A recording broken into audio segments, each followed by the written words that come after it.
आज हम इस क्लास में बात करने वाले हैं साझेदारी के जो प्रैक्टिकल क्वेश्चन होते हैं उन पे बात करेंगे जो परीक्षा में अक्सर पूछे जाते हैं।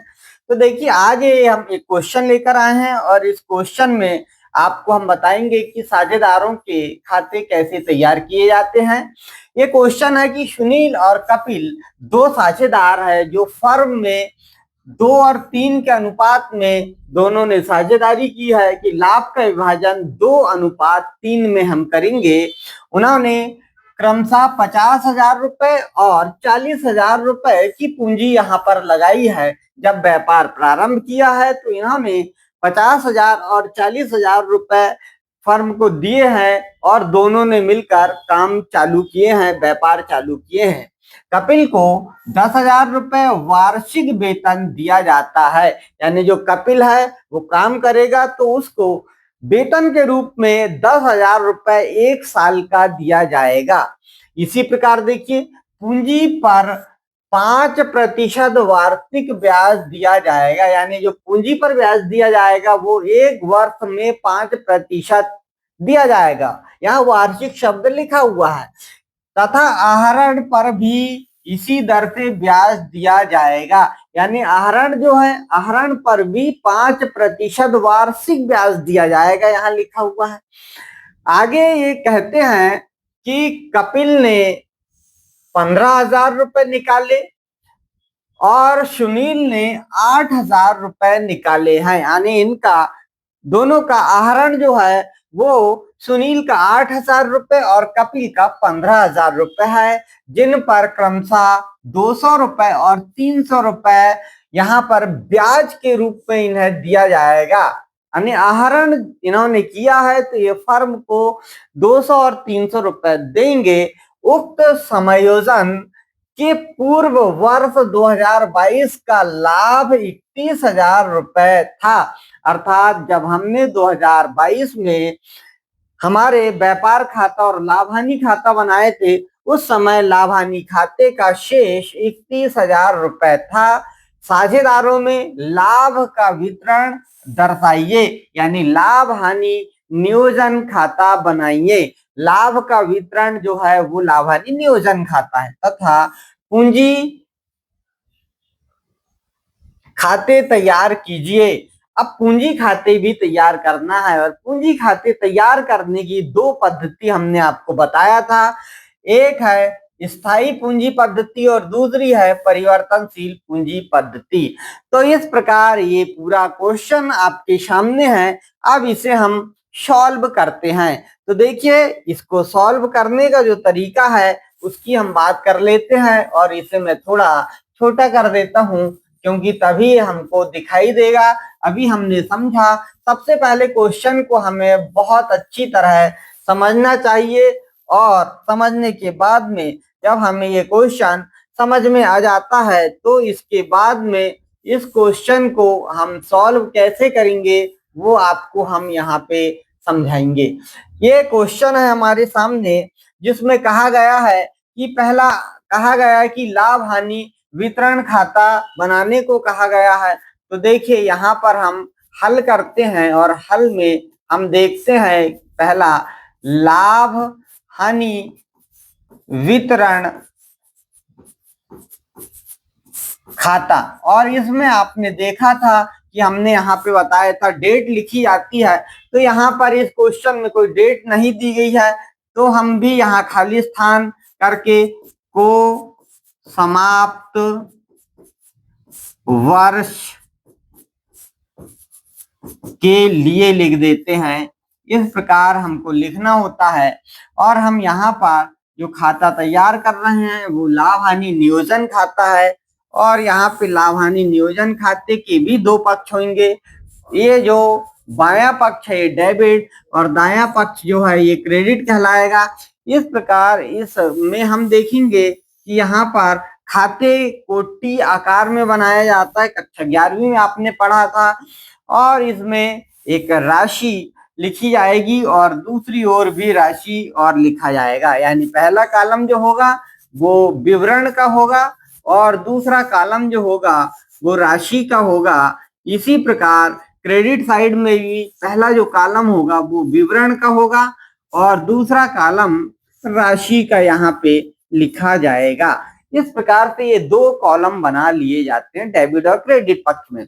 सबसे पहले हम देखते हैं कि पिछले वर्ष का जो लाभ आया था 31,000 रुपए, उसे लिखा जाएगा। तो हम उसे लिख देंगे शेष लाया गया, क्योंकि यह लाभ हो या हानि, लाभ आया तो क्रेडिट पक्ष में हम लिखेंगे इसे, और हानि होगी तो डेबिट पक्ष में इसका लेखा किया जाएगा।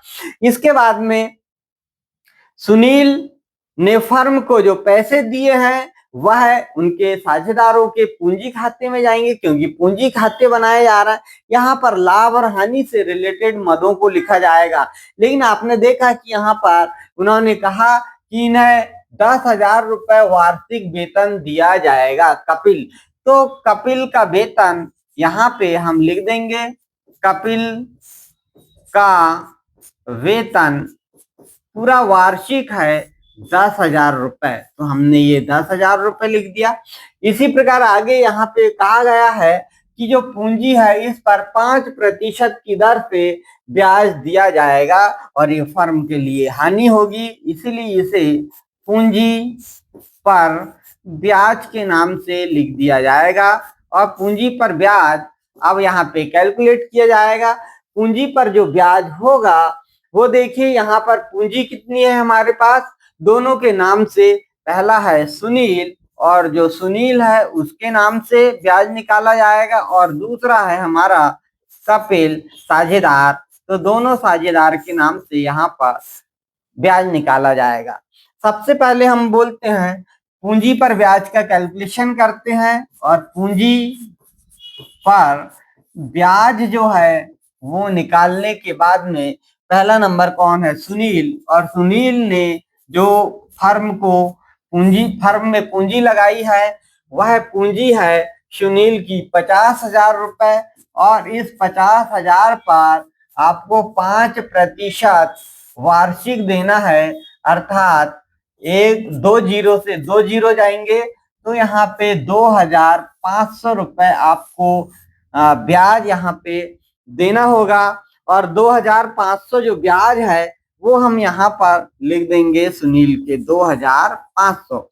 इसी प्रकार देखिए, एक सुनील है इसका हो गया, दूसरा जो रहेगा हमारा वह कपिल है, और कपिल ने जो पूंजी लगाई है उस पर ब्याज निकलेगा।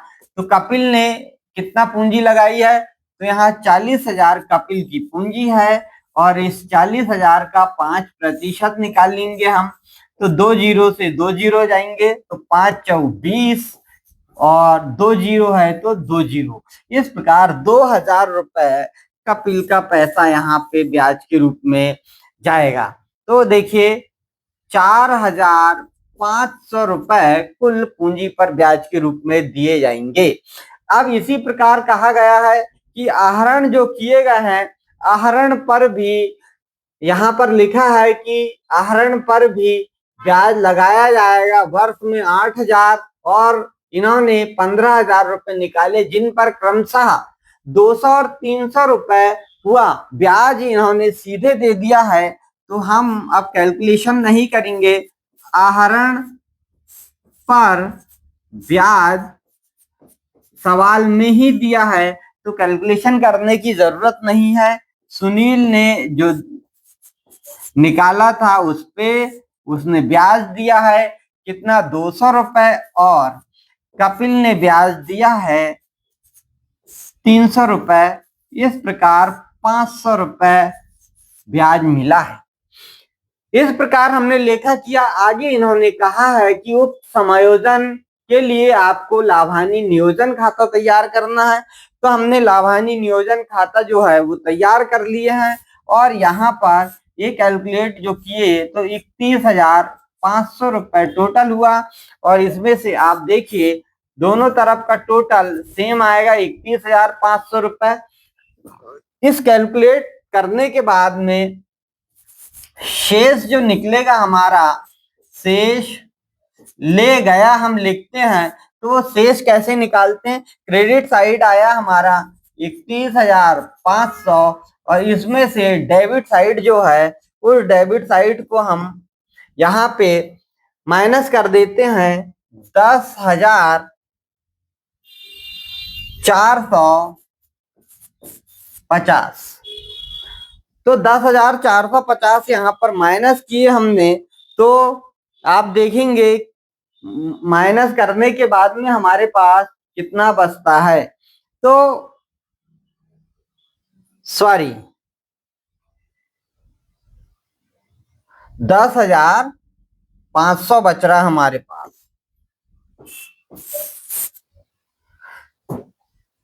10,500। तो यहाँ पर 31,500 और ये तो टोटल 17,000 हमारे पास शेष बचेगा। और जो 17,000 शेष है वह नेट प्रॉफिट कहलाएगा या लाभ कहलाएगा। और इस लाभ को हम हस्तांतरित कर देते हैं। इस लाभ को हम सुनील और कपिल में बांट देते हैं। सुनील और कपिल में जब बांटेंगे इसे 17,000 को, तो 17,000 के लिए ये लाभ का विभाजन जो करते हैं वो देखिए, लाभ का विभाजन जो होगा वो लाभ का विभाजन 3:2 में होगा। 3:2 में किया जाएगा। अब जो कपिल है, इस कपिल को कितना लाभ मिलेगा, तो कपिल का पहले देखिए 17,000 गुणित 3 दोनों को जोड़ लेंगे तो 5 होगा। और अब इन्हें यहां से कैलकुलेट करेंगे तो 5 तिया 15, 5 चौ 20, 34, 3,400 गुणित 3 यानी 3 चौ 12 का 2, हाथ का 1, 3 तिया 9 और 1 10,200। यहाँ पे कैलकुलेट करने के बाद आया 10,200। सुनील को मिलेगा 10,200। और इसी प्रकार सुनील का कैलकुलेशन भी करेंगे हम। और जो सुनील है वो सुनील को मिलेगा 2 भाग यानी 34, 6,000 यहाँ पर सिर्फ 2 हो जाएगा, तो 6,800 रुपए यहाँ हो जाएगा। इसका कैलकुलेशन करके 6,800 हो जाएगा। यदि समझ ना आया हो तो सुनील का कैलकुलेशन यहाँ समझा देते हैं। 17,000 गुणित 2/5, 5 से काटेंगे इसको तो 3,400 आएगा। और 3,400 गुणित 2 करेंगे तो 6,800 रुपए हो जाएगा।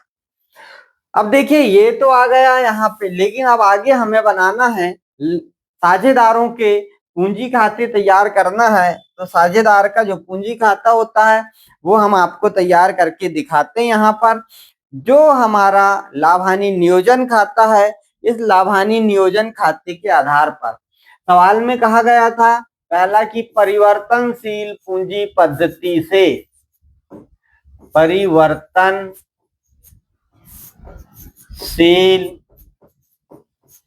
पूंजी पद्धति से साझेदारों का पूंजी खाता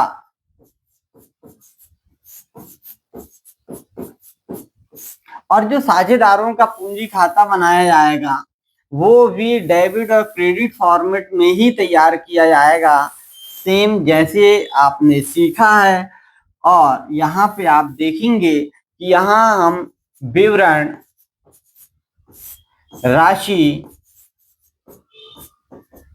विवरण और राशि लिखेंगे। ये क्रेडिट साइड कहलाएगा और ये डेबिट साइड कहलाएगा। अब यहाँ पर हम देखेंगे सबसे पहले साझेदार हैं, और साझेदार हैं तो यहाँ पर राशि के 2 कॉलम हमें तैयार करने होंगे। क्योंकि अलग अलग व्यक्ति इसलिए, तो यहाँ पर राशि के 2 कॉलम ये इस प्रकार हमें तैयार करने होंगे और इनमें हम इनका राशि न लिखते हुए 11th में लिखते थे, अब राशि न लिखते हुए हमें इसमें हम क्या करेंगे, इनका हम नाम लिखेंगे। जैसे पहले किसका नाम है, कपिल का है, तो यहाँ पर कपिल लिख देंगे क्योंकि कपिल की पूंजी आएगी, राशि आएगी, और ये सुनील जो है सुनील की राशि आएगी। इसी प्रकार ये कपिल की राशि लिखेंगे यहाँ पर और यहाँ पर सुनील की राशि लिख दी जाएगी। इस प्रकार हम लिखेंगे। अब हमने जो क्वेश्चन था वो क्वेश्चन देखते हैं एक बार। हम क्वेश्चन लिखा था कि सुनील और कपिल एक फर्म में 3:2 के अनुपात में साझेदार, उन्होंने क्रमशः 50,000 रुपए और 40,000 रुपए की पूंजी लगाई। तो जब पूंजी लगाई है तो व्यापार चालू किया यानी पूंजी लगाई है, और पूंजी लगाई है तो यहाँ पर हम लिखेंगे रोकड़ खाते से, क्योंकि यहाँ पर व्यापार प्रारंभ हुआ, और हम लिखेंगे रोकड़ खाते से, सॉरी यहाँ पे रोकड़ खाता से नहीं होता, रोकड़ खाते को, क्योंकि व्यापार चालू किया है इन्होंने 50,000, इसलिए शेष नहीं आएगा, यहाँ लिखेंगे रोकड़ खाते को। ये पहली बात।